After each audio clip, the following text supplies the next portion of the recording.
guys, so I'm here today to talk to you about all of the books that I read in the month of September, and there were quite a few books in September. For whatever reason, this was a real momentous reading month for me. I have various different thoughts on everything I've read, so I'm here to talk to you about those thoughts. Now, the first book I'm going to talk to you about is Inferior by Angela Saini. This is a non-fiction book which I listened to via audiobook on the Scribd app. And Scribd have been kind enough to sponsor today's video, which I'm very, very grateful for, and I have managed to listen to a few different audiobooks on their app this month, but Inferior in particular has been one of my favourites. Scribd itself is a subscription service which costs $8.99 US a month, and you have unlimited access to as many ebooks and audiobooks as you want during this month. Now, I hadn't tried Scribd out before this month, but I can tell you it is my new favourite audiobook service alone, just because it has such an amazing selection of books there that I can listen to as many as I want of for a pretty great price. But it also means I can read ebooks on their app as well, so I'm definitely going to be doing more of that in the future. And the selection of books they have on there is fantastic. I have already saved books by authors including Juliette Marilli, Victoria Schwab, Catherine M. Valenti, Shauna Maguire and Libba Bray, whose books I had been meaning on reading anyway and would have either bought physical copies of or paid for individual audiobooks of. So I'm so excited to explore more of what they have to listen to and read over the coming months. But the first audiobook I listened to on their app this month was Inferior, as I mentioned. This is a non-fiction book which explores the ways in which science has sort of done women a disservice over the centuries. So the title Inferior comes from Charles Darwin, who described women as the inferior sex due to evolution. And Inferior looks at various different scientific assumptions and experiments which have separated men and women quite drastically and have sort of explained why the roles that women and men tend to fill are sort of biological, like women are carers, men are more intelligent, all of this kind of thing. And she has looked at those experiments and looked at alternative experiments that have been conducted more and more over recent years that disprove these theories and show that this is essentially bad science. For example, inferring things from one primate species, applying them to humans when there's actually another primate species that proves the complete opposite. And the book argues that men and women really aren't that different at all, and that our sexual organs do not dictate our brain power and our aptitude to different things and our role in society, and instead science has been essentially used by men over the years to defend the existing status quo. And it was such an interesting book. I don't read a lot of science non-fiction books, so I felt like I was hearing a lot about the practice of science, different things about scientific theory and how theories are just theories, and kind of where things can go wrong, and it was really, really fascinating. And although there were some gaps in the book that I wish could have been talked about more, I definitely had questions after reading this book. I still think it was a fantastic read. So I really, really enjoyed listening to this audiobook on Scribd. But if you're interested in checking Scribd out, there is a link in the description box down below which will take you to a 30-day free trial of their service, which I highly recommend you give a shot. But I did listen to one other audiobook on Scribd this month, and that is All Systems Red by Martha Wells. So this is a science fiction novella published by Tor, and I first heard about this one on Rincey over at Rincey Reads channel. Now, I actually haven't read a lot of science fiction that's set in outer space off Earth. It's not an area of science fiction that I'm particularly well versed in, so I feel like I'm dipping my toes in with this book as it is set off Earth. It is set on a planet, and we follow the perspective of Murderbot, or at least that is what this android calls himself. And he is the security android helping a group of scientists and researchers on this planet who are obviously conducting some scientific research. Now, what is so fun about this book is that I think it would be highly accessible to people that aren't that into science fiction, because Murderbot is such a fantastic character. They have managed to hack their own system, so they are now a free agent. They're not controlled by the company, and they have such a strong personality. They love binge watching sort of soap operas, they hate talking to human beings, and they sort of hate that kind of personalised contact with human beings. It makes them so uncomfortable. They are an absolute introvert, and they are sort of forced into the situation where they have to start spending more time and communicating more with the humans they're on this expedition with, because some dramatic stuff happens and their assistance is needed. So it was so much fun following things from this character's perspective. They may be an android, but I think a lot of us could probably relate to their characterisation. And it was a really intriguing, fun storyline at that, and the first in a series, so I'm actually planning on listening to the rest of these books as well. The next book I'm going to talk about is A Winter's Promise by Crystal Dabos. This has been translated from the French. It is the first in the Mirror Visitor series, the rest of which haven't yet been translated into English, but I believe the sequel comes out next year, which I'm incredibly excited about. This book I think is perfect for fans of books like Nevermore and His Dark Materials. It kind of falls into that category of middle grade young adult fiction fantasy that's intricately woven and can really be enjoyed by all ages, if that makes sense. So I really enjoyed this, and I do think if you enjoyed those books I mentioned, you will probably enjoy this one as well. It is so imaginative. This one is set in a completely different world from our own, and it follows our protagonist Ophelia, who has two main magical abilities, and in the world she lives in, everyone kind of has their own ability. Her abilities include being able to read objects, so if she touches objects then she can sort of read the past of that object, and she can also travel through mirrors, which gives the title of the series. So those are her two knacks, but right at the beginning of this book, Ophelia has been betrothed to a complete stranger from a completely other part of their world. She has no choice in this match, and she has to move to City Celeste for her engagement to this man, and it turns out when she gets there that she is a political pawn in a game that she knows nothing about, and kind of has no real allies in this new world, which is pretty oppressive on her, more so than her own home, and very, very different. So it's about her managing her new role, finding out who she can trust, learning more about the society she's living in and the politics that are going on, and it's so intriguing. And oh my goodness, I need book 2. I need to know what's going to happen next. It's also not a super romanticised book. This isn't like betrothal to someone you hate, instantly fall in love story, which I think is nice to see and rare actually. On the topic of fantastic middle grade / YA fantasy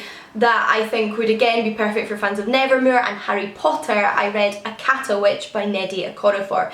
This is the first in a duology, the second being A Kata Warrior. This one is set in Nigeria, and we follow Sunny, who is a young Nigerian girl of about 13. However, she grew up the first 9 years of her life in America. Her parents moved there soon after she was born, and around age 9 they moved back to Nigeria. So she's been in Nigeria for a few years. She considers herself both Nigerian and American, and she's also albino. But at the beginning of this novel, Sunny discovers that she is actually a witch. Although witches and wizards in this book are actually called leopard people, but you know, just for clarity, if you haven't read this book, she's essentially a witch, and this is where it feels very much like a Harry Potter story.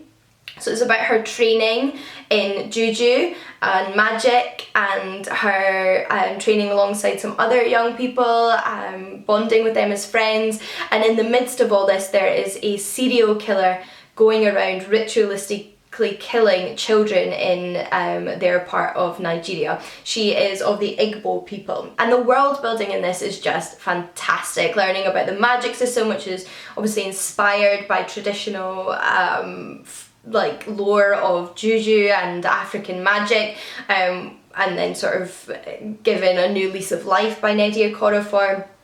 And just learning about Sunny's adventures. She was just a great fun character to follow. A lot of good books, right? So maybe I should mention the book I liked the least this month next, just to break things up a little bit, and that is The Girl in the Locked Room by Mary Downing Han. Now, I hate to say I didn't like this one, because it's not like it was a really terrible, offensive, awful book.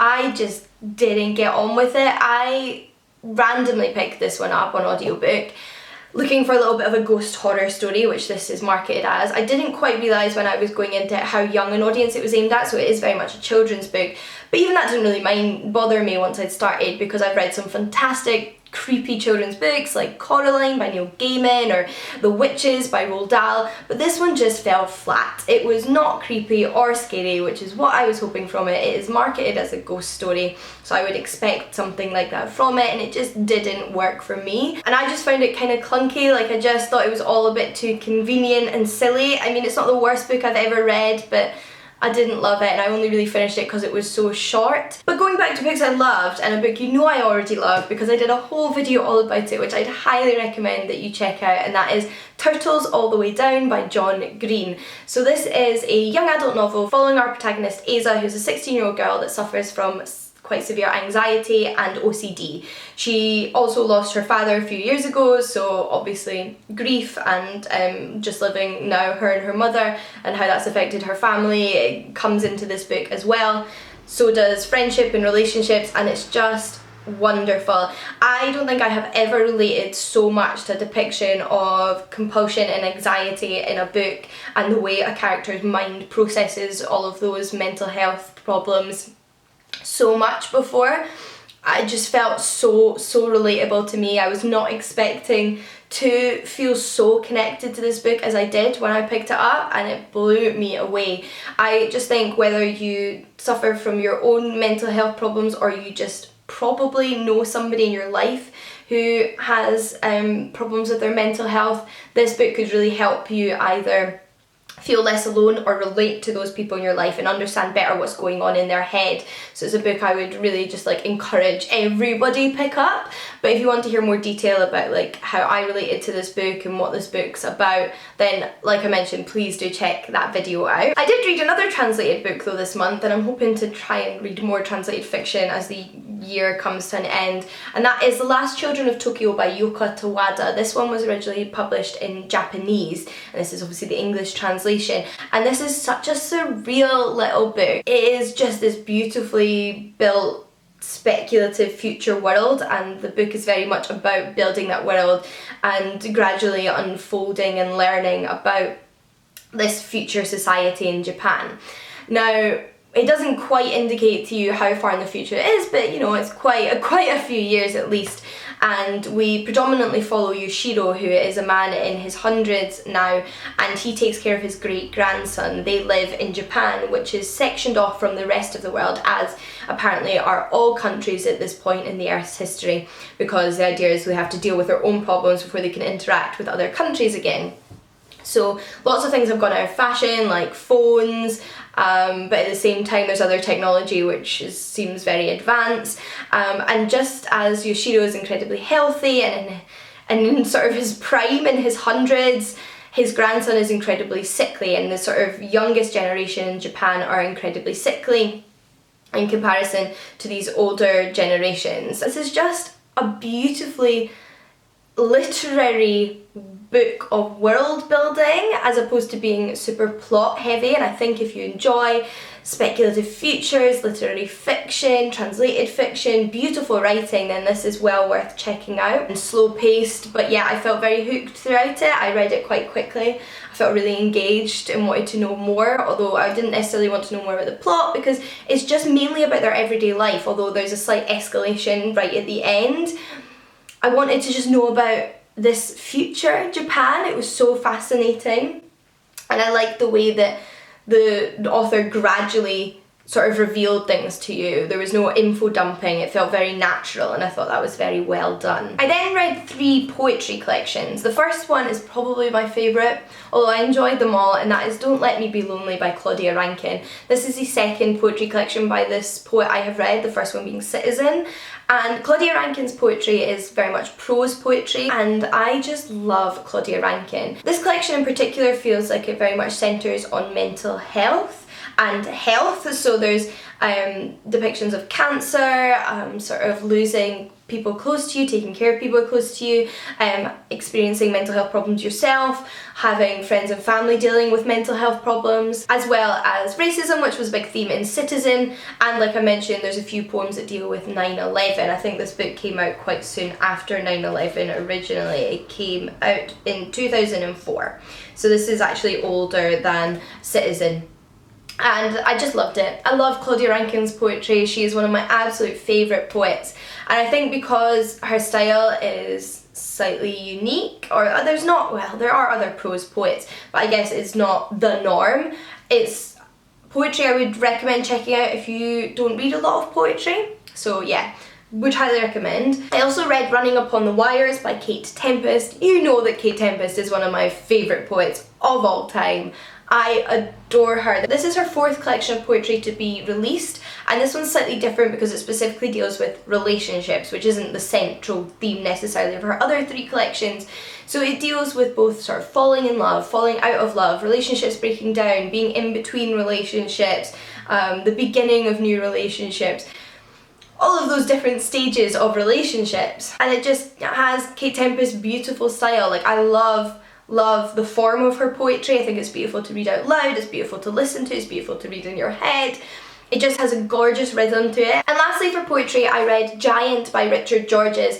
Now, the way I would best describe this poetry collection is just beautiful, beautiful language. This is just one of those poetry collections where what stood out to me the most was the language and how eloquent and beautiful it was. Like the different parts that just felt like word candy in your mouth. They were just such beautiful combinations of words, and that was really what I felt going through it the most that stood out to me. In fact, there's a slight magical realism almost to this poetry. But next up, I think, is potentially my favourite book of the month, and that is Monolith Regiment by Terry Pratchett. Monolith Regiment is one of Terry Pratchett's Discworld novels. It's actually one I would say that you could read as a standalone. The central characters in this story are not in the other books, so although there's mention of some like side characters that are in other stories, you are meeting these central characters for the first time. If you're ever curious about where you should start with Terry Pratchett, I have a whole video on the topic, so I'll link it down below.